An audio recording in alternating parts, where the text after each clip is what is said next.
The icy spray stings the face of a sailor clinging to the battered rails as the ship battles monstrous waves under a stormy sky. Behind him, a crew member's shout is swallowed by howling wind, while the creak of the wooden hull echoes the desperation of those on board. These sailors, driven by dreams of new worlds, faced not only the fury of nature, but the lurking threat of deadly predators lurking beneath the surface. 9 fierce marine predators that attacked stranded and vulnerable ships. Their stories are etched into the very fabric of history, revealing a brutal symphony of human courage and primal danger. From massive sharks to relentless barracudas, these predators tested the limits of survival for those daring to explore uncharted waters. If you're captivated by the human spirit's battle against the ocean's wrath, hit subscribe and help us reach 3,000 followers. Share where you're watching from and let us know if you're ready to dive into these tales of maritime peril. You can almost taste the briny gust of wind, hear the creak of the wooden planks beneath your feet, feel the icy spray hitting your face as the ship slices through relentless waves. The air inside the cramped, humid vessel is thick with sweat, salt, and the smell of damp timber. Hours turn into days, and the sun's scorching glare beats down by day, while the cold darkness of night seeps into bones. Today we're diving into the perilous world of colonial-era ships, those wooden giants like caravels, galleons, and now, built from 2,000 trees or more, their frames stitched with iron nails and reinforced with tarred hemp ropes. Building these ships was an arduous craft. Craftsmen relied on local timber, often cedar or oak, seasoned and shaped with primitive axes and saws. The hulls were layered with oakum and pitch, designed to withstand the relentless salt water and storms that could tear through wood like paper. The construction process itself was grueling, demanding strength and patience, often taking years. On deck, life was a constant battle against the elements and despair. The crew hierarchy was strict, the captain, a figure of authority and superstition, at the top, the master, responsible for navigation and ship repairs, down to the ordinary sailors, many, pressed into service or lured by hope of riches. These sailors faced brutal routines, constantly reefing sails in raging storms, bailing out water with buckets, and fighting fatigue. Conditions were extreme: ripped sails, splintered wood, sickness, and the ever-present threat of mutiny or attack. Imagine the fear. You're hundreds of miles from land, your ship vulnerable in a sea that can turn deadly at any moment. The navigation was primitive by today's standards: a compass, rough maps, and dead reckoning. The navigator relied on a quadrant or astrolabe, trying to find latitude by measuring the sun or stars. Still, many ships veered off course, lost in storms or fog. During long voyages, diseases like scurvy caused by vitamin C deficiency decimated crews, up to 20% per trip. Food was preserved, dried, or salted, but fresh supplies quickly ran out. The crew ate hardtack, salted meat, and dried beans, tasteless but essential for survival. The psychological toll was immense. Crew members endured weeks or months at sea, often with no contact with land or loved ones. The relentless rocking, the freezing cold of the night, the oppressive heat during the day, and the constant threat of attack or shipwreck wore down even the strongest. When disaster struck, like a sudden storm or a shipwreck, the human suffering intensified. Imagine being thrown into icy waters after a ship was torn apart by a gale, struggling to stay afloat amidst floating debris, salinity stinging your eyes, the cold seeping into your bones. Now, let's talk about survival at sea. When ships sank, often due to storms, hidden reefs, or structural failure, naufragios or shipwrecks became a terrifying reality. The wreckage floated for days, exposed to sunburn, dehydration, and hunger. Sharks, the predators of these waters, lurked nearby. These marine predators weren't just stories. They were real threats, especially when survivors clung to wreckage or tried to reach land. Some sharks, like the notorious great white, could smell blood and were drawn to the chaos of sinking ships, attacking those struggling in the water. Other predators, more insidious, included the infamous predators of the era, species of sharks and large fish that haunted these waters. Sharks, from the formidable hammerhead to the relentless tiger shark, would attack the exhausted or injured, turning the ocean into a nightmare. These animals had no mercy, just instinct. For the sailors, The ocean was both a highway to new worlds and a deadly predator's domain. On top of that, the shipwreck survivors often faced hostile environments, with the cold biting through wet clothes or the scorching sun dehydrating them rapidly. Many succumbed to dehydration, starvation, or infections from wounds. Those lucky enough to reach land sometimes found themselves on hostile shores with unfamiliar terrain, dangerous wildlife, and scarce resources. The sea, in all its power, was a predator itself, so in this brutal context, human resilience was tested to the limit. Men and women pushed through their suffering, driven by hope, fear, or sheer necessity. They endured the sting of salt in open wounds, the despair of lost comrades, and the terror of being preyed upon by marine predators while fighting to stay alive. Their stories are a testament to human tenacity, a raw, visceral reminder of what it truly meant to navigate the wild, unforgiving oceans during the age of exploration. Can you imagine how it felt to be lost at sea, with waves crashing against your bones, salt stinging your eyes, and the bitter cold sinking into your marrow? The wind howling like a banshee, tearing at the sails, threatening to break the masts. Your skin raw from the relentless sun during the day and the biting cold at night. Your stomach churns with seasickness, and the wooden deck beneath your feet feels like treacherous territory. This isn't just a rough voyage, it's a living nightmare. Today we're diving deep into those harrowing moments, into the brutal reality faced by sailors and shipwrecked survivors during the age of exploration, the centuries of daring navigation from the 15th to 18th centuries. And trust me, the dangers weren't just from the stormy skies. If you like stories that peel back the layers of history and bring you face to face with human struggle, hit that like button now. And if you want more tales from the age of discovery, subscribe and hit the notification bell. Don't miss out, because what I'm about to tell you isn't just about ships and maps, it's about human endurance, survival, and the deadly predators lurking beneath the seas. Picture yourself on a wooden ship, a fragile vessel built from about 2,000 trees, carrying your hopes across vast, unpredictable oceans. These ships, like the carracks and galleons, were marvels of maritime engineering for their time, but they were also floating prisons crowded, with sailors packed tightly into cramped quarters, sometimes crews of 100 or more people, all fighting for their lives. And let's not forget, mortality rates could reach around 20%. That's 1 in 5 crew members gone during the voyage, swallowed by sickness, storms, or predators. Now the voyage itself was a brutal test of human resilience. You could forget the comforts of today, no GPS, no modern medicine, no instant communication. Just a compass, a sextant, and a lot of hope. But hope wasn't enough when the real monsters of the sea showed up. And trust me, they had no mercy. Imagine you're stranded in a tiny lifeboat adrift after your ship's hull's been torn apart by a savage storm. You're shivering, soaked in seawater that's freezing and salty enough to make your skin sting. Your teeth chatter so violently that it's hard to think. You're exhausted, worn out from days of fighting to stay afloat, your muscles trembling as if you're about to give in. This is the maritime martyrdom, a floating nightmare that can last for days. And it's when the predators come. There are 9 deadly marine predators that haunted shipwreck survivors and castaways. 9 creatures that could turn your rescue into a tragedy. First, sharks, the most infamous. Cruel, relentless, and hungry, they patrol the waters, sensing blood from miles away.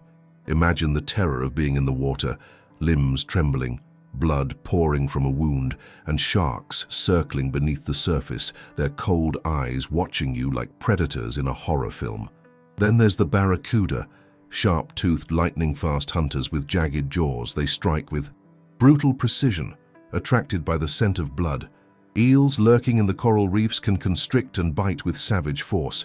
And still, there are the killer whales, actually dolphins to some extent, but the larger ones can attack humans, especially if provoked or cornered. These predators aren't just a threat, they're a relentless, invisible presence that can turn a desperate survival story into a swift death. But it's not just the predatory animals that made survival a nightmare. Think about the bacteria, fungi, and parasites lurking in the stagnant water and rotting flesh of shipwrecks. Imagine the smell, a sickly sweet rot mixed with seawater, the taste of salt and decay on your tongue. Every cut, every scrape becomes a gateway for infection, Blood oozes from your gums, your teeth start falling out, and your skin turns a sickly green or black as gangrene takes hold. It's a slow, torturous process, cruel but real. And what about the psychological toll? Imagine being alone for days, hearing only the crash of waves and the distant cries of seabirds. You start to see things, phantoms, visions of land, loved ones, salvation. But it's all illusion. Your mind begins to fracture under the weight of despair and isolation. Some sailors would go mad, others would cling to faith or superstition. The human body, pushed beyond its limits, shows signs of physical and mental breakdown. The tremors, the vomiting, the bloodshot eyes, the tears of exhaustion. Life on a ship or in a lifeboat wasn't just about survival, it was a brutal ritual.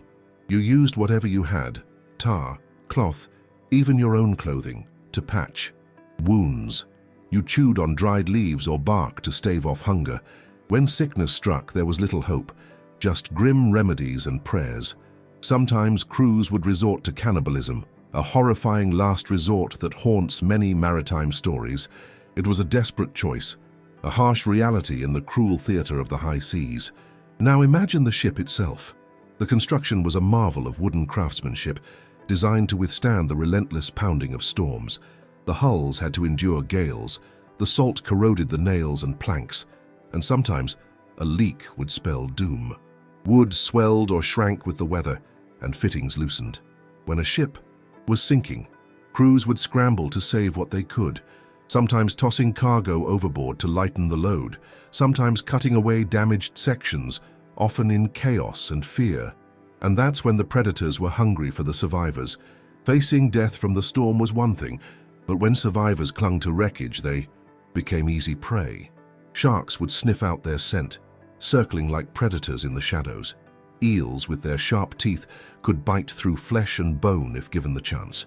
It was an ongoing fight, not just against nature, but against the very predators of the deep. So when you consider all this, the brutal voyage, the constant threat of death, the predators lurking beneath, the true horror of maritime exploration comes into focus. These sailors weren't just adventurers, they were human beings facing a relentless, uncaring sea. Every wave, every shadow in the water could be death waiting to strike. And this, my friend, is the stark reality of survival during the age of exploration. It's a story of human courage and suffering, of battles against nature's deadliest predators. If you want to know exactly how sailors fought, how they tried to outsmart the predators, and what it was really like to be stranded in that endless icy blue, stay tuned. There's more to this story, more horrors, more bravery, and more secrets from the depths. Remember, the sea doesn't forgive. It demands respect, and it's always watching. Imagine yourself aboard a wooden vessel miles away from land, where the ocean feels like an endless rolling beast. The wind screams, salt cuts your skin, and the ship groans under the weight of relentless storms. Now picture daily life here. These sailors didn't have the luxury of modern technology or safety nets. They faced problems that could turn a voyage into a nightmare overnight. And trust me, when it came to survival, they had to get creative, because the ocean was not only a vast expanse, but also a deadly predator itself. One of the biggest threats? Leaks. Oh yeah, the ship's hull was a miracle of craftsmanship, but it wasn't invincible. The wood, even when carefully chosen, was constantly battling the salt and storms. Over time, gashes and cracks would appear, sometimes from a sudden storm, other times from the relentless battering of waves. When a leak struck, it was a race against time. The crew would scramble to patch it up with what they had. Oakum, a kind of tarred hemp fiber, was stuffed into the cracks, then hammered down with wooden wedges called caulking. It was crude but effective, buying them crucial hours. If a leak grew too big, the ship could sink in hours, drowning everyone. And with the cold ocean water pouring in, body temperatures would plummet, blood vessels constricting, fingers numb, and the risk of hypothermia sky high. But that wasn't the only problem. Imagine the chaos after a collision with a reef or a sudden storm tearing. Sections of the ship apart. The hull might fracture, or a mast would snap like a brittle stick. Sometimes when the damage was too severe, crews would have to abandon ship, climb into small lifeboats, or even just cling to debris. Can you feel the icy wind biting through the wooden planks? The shaking of the vessel as seawater crashes over decks. This was survival on the edge. Every second, a decision meant life or death. And here's the kicker. When sailors clung to wreckage, hoping for rescue, they were practically dinner for predators lurking beneath. Sharks, with their cold, unblinking eyes, could sense blood from miles away. Their sleek bodies sliced through water with terrifying precision. A drowning sailor, blood mixing with seawater, became a beacon for these killers. It was cruel, but real. Shark attacks weren't just stories. They happened often enough that sailors learned to keep their wounds covered, to avoid blood trails. Some sailors even carried makeshift spears or knives in their belts, ready to fend off the predators if they got close enough. But mostly they knew that staying afloat and keeping calm was their best chance. Eels, slimy and sharp-toothed, presented another threat. These creatures, hidden beneath the water's surface, could strike unexpectedly, latching onto limbs, or biting through flesh if given the chance. They thrived in the dark, muddy waters, especially near wrecks or where debris collected. Imagine a sailor, exhausted, clutching a piece of floating wood, when suddenly a long eel slithers up and latches onto his hand. The pain is sharp and burning, the skin torn open, blood mixing with seawater. Without antibiotics or antiseptics, those would come centuries later. The risk of infection was deadly. Many sailors would suffer gangrene, losing fingers or even entire limbs. But not everything was hopeless. These sailors weren't just helpless victims of the sea and its predators. They crafted solutions out of necessity. For leaky ships, they devised tools like fire buckets, metal containers filled with hot tar or pitch, used to seal cracks temporarily, making the hull more watertight. They also employed fothering, a technique where crew members threw tar-soaked rags or moss onto the hull's exterior to slow leaks, a primitive form of patching. These makeshift repairs could buy days or even weeks, enough to reach land or a rescue ship. When facing storms, sailors relied on their skill and experience. They would trim the sails, reducing their size to lessen the wind's impact, and reef the rigging. Crew members would secure everything, tying down cargo, rigging, even themselves. Every knot mattered. They used marlin spikes, sharp steel tools, to tighten and untie complex knots in the rigging. Imagine the tension, sweat dripping down their brows, muscles straining as they fought both the storm and their own fatigue. Today we have GPS and weather satellites. Back then, it was gut instinct and a prayer. And then, of course, there was the challenge of disease and filth. The ship's hold would become a floating prison of grime. Dead rats, spoiled food, and human waste created a breeding ground for infections. Sailors often suffered from scurvy caused by vitamin C deficiency, which caused swollen gums, bleeding, and loose teeth. Some ships carried dried citrus, but it wasn't always enough. The crew would have bleeding gums, terrible breath, and sometimes even lose teeth. Imagine the pain and humiliation of that. Overcrowding made it worse. The sailor's skin was often cut or bruised, providing open doors for infections. Without modern medicine, a minor wound could turn gangrenous in days. But what about the mental toll? Days turned into weeks, sometimes months at sea. The constant threat of storms, predators, illness, these wore down even the strongest sailors. Imagine being seasick, vomiting into the dark, salty ocean while the ship pitches wildly. Your muscles ache, your skin is chafed raw, and the noise, the creaking wood, the cracking rigging never stops. Fear gnaws at your mind. What if the ship breaks apart? What if you're the next meal for a shark? Some sailors cracked under the pressure, others forged incredible resilience. They found ways to calm themselves, singing, shanties, praying, telling stories in the dark. Because in that brutal, endless blue, mental strength was just as crucial as physical skill. And let's not forget about the cargo. It wasn't always just gold or spices. Sometimes it was live animals, chickens, pigs, even exotic parrots, packed tight in wooden crates. Imagine the smell, sour, pungent, mixed with salt and sweat. Sometimes cargo would shift, causing chaos and threatening to topple the whole ship. If a crate broke open, the crew had to act fast, sometimes tossing cargo overboard to stabilize the ship or prevent capsizing. The cargo's loss was a huge risk, money, provisions, even lives, depending on it.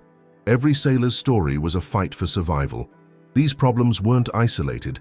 They compounded, escalating from leaks to storms, predators, disease, and mental strain. Yet, they pressed on. They trusted their skills, their tools, and each other. They knew that no matter how brutal the ocean, persistence and ingenuity could turn the tide. Today, we look back and marvel at how they managed. We have boats with fiberglass hulls, climate control, satellite communication. But back then, every voyage was a gamble. Imagine the courage it took to set sail, knowing that with each wave a new nightmare could begin. That's the real story of colonial maritime life, human resilience painted against the vast, merciless canvas of the sea. If you want to know exactly how sailors fought off these predators, patched their ships, or survived the mental and physical torment, stick around. There's more. Stories of ingenuity, desperation, and heroism that make modern-day survival stories look tame. Because when you're out there, floating on a fragile prison of wood, every day is a fight for life. And the sea? It's always watching. Imagine yourself standing at the bow of a wooden ship hundreds of years ago. The wind is sharp and cold, slicing through your clothes as you gaze out over the endless blue. You feel the salty spray on your face, hear the creak of the hull groaning under the pressure of the waves. You're a sailor, part of a voyage into the unknown, driven by dreams of riches, new lands, or simply survival. But lurking beneath the surface, beneath the vast ocean's beauty, there's a brutal reality. Predators, hungry for a meal. And some of these predators are not just storms or pirates. They're deadly marine hunters that would attack men in their most vulnerable moments. Let's talk about the real nightmare on those long, lonely voyages. The marine predators that threaten to turn brave sailors into fleeting memories. These weren't just tales for bedtime stories. They were deadly encounters that tested the limits of human endurance. Today, we're diving into 9 of the most notorious predators that haunted the dreams of those seafarers during the colonial era. And trust me, the stories are darker and more intense than you might expect. First up, sharks. Oh, yes, the infamous predators of the deep. But not just any sharks, they were the great white tiger and bull sharks, each with their own savage reputation. Imagine a stormy night, the ship rocking fiercely, and suddenly you see a shadow beneath the water. A massive dorsal fin slices through the surface, cutting the moonlit darkness like a knife. These sharks weren't just scavengers, they were hunters. They could sense blood from miles away, attracted by the chaos on board, wounded sailors, spilled cargo, or even the scent of carrion. The cold, steel-like taste of fear would settle deep in the sailors' bones as they watched something so primal and deadly circle beneath them. But it wasn't just sharks that posed a threat. The next predators on our list are the killer whales, orca. These intelligent, powerful hunters weren't just content to chase fish. Sometimes they attacked whales and even ships themselves. Think about it. The sailors' eyes wide with terror as a pod of orcas surfaced, their sleek black bodies gliding effortlessly through the water. They'd hunt in packs, orchestrating chaos, sometimes flipping small boats or ripping apart nets. The mental toll was immense, knowing that these creatures had no mercy, no hesitation. Then there's the barracuda, small compared to the giants, but vicious. Imagine a sudden swirl of water, a flash of sharp teeth. Barracudas are fast, aggressive, and their razor-sharp jaws can bite through flesh with ease. If a sailor was careless during a storm, they could end up with a nasty gash, blood attracting even more predators. But the ocean wasn't just home to these big predators. There were also the deadly jellyfish, specifically the Portuguese man-o'-war. They look harmless, almost beautiful, with translucent, shimmering bodies, but their tentacles carry venom strong enough to cause excruciating pain and paralysis. A brush with these creatures could mean a sailor losing feeling in his limbs or worse, suffering a fatal sting. Imagine bleeding, trembling, trying to fight off the paralytic shock while the ship drags through the violent sea. And let's not forget the moray eels, lurking in rocky crevices along coral reefs. These long, snake-like fish have teeth so sharp they can cut through flesh like a blade. A careless hand or foot could result in a deep, infection-ridden wound. The sting of their bite, the gritty feeling of sand and coral in a wound, these weren't just injuries. They were potential death sentences in the middle of nowhere. But perhaps the most terrifying predators weren't always the ones attacking from the water's depths. Sometimes, threats came from the environment itself. The shipwrecks of the era hid some deadly surprises, lurking inside sunken hulks, waiting for an unwary sailor.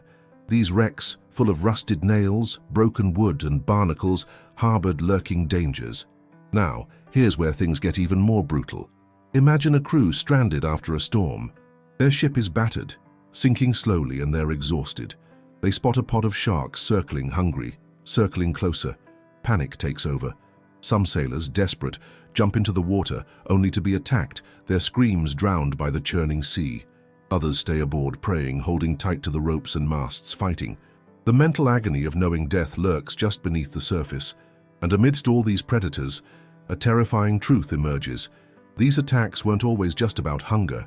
Sometimes predators attacked ships or sailors out of curiosity, territorial instincts, or even because of the chaos caused by human activity. For example, sharks would sometimes bite at the ship's hull, attracted by the smell of blood or the movement of the crew. They saw the ship as a floating carcass, easy prey. But the human stories behind these encounters are even more compelling. There are accounts of sailors who survived attacks, battered but alive, their bodies scarred. Gengivas bleeding, teeth falling out from bites. They'd wake up in the middle of the night, their skin cold with fear. The mental scars often lasted longer than physical wounds. Imagine the psychological trauma, fear of the water, nightmares of teeth snapping just inches from your face, the constant dread that you could be the next meal. Yet these sailors adapted. They developed survival techniques, throwing makeshift spears, using hooks, or even diving into the water when attacked, risking everything to fight back. Others learned to recognize the signs of an attack, changes in water color, sudden splashes, and took quick action. Their resilience was extraordinary. They knew deep inside that panic meant death, and calm was their best weapon. And here's a surprising twist. The predators weren't always the villains. Sometimes they were just part of the natural cycle. The ocean is a brutal, unforgiving place, and these animals are simply doing what evolution designed them to. But for the sailors, each attack was a brutal test of human grit against nature's raw fury. Today, we can protect ourselves with modern technology, sonar, underwater drones, safety nets. We have boats with reinforced hulls and rapid medical response. But back then, every day was a gamble. Setting sail meant risking your life to the whims of the sea and its deadly inhabitants. Think about it. Those sailors faced not just storms or pirates, but predators that could strike at any moment. They fought not only water, but the very creatures that called it home. Their bravery, their endurance, those are the stories that define the human spirit's resilience against nature's most savage predators. So next time you're on a boat, cruising comfortably, remember the silent hunters that once haunted the deepest waters, those deadly predators that, for centuries, tested the limits of human courage. They remind us of the sacrifices made, the dangers faced, and the incredible resilience that carried our ancestors through the brutal, beautiful chaos of the ocean. And if you want to dive deeper into how these brave sailors fought, survived, and even thrived amid the threats lurking beneath the waves, stick around. The stories of ingenuity, desperation, and heroism are far from over, because out there, floating on a fragile prison of wood every day was a fight for life. And the sea, well, it's always watching,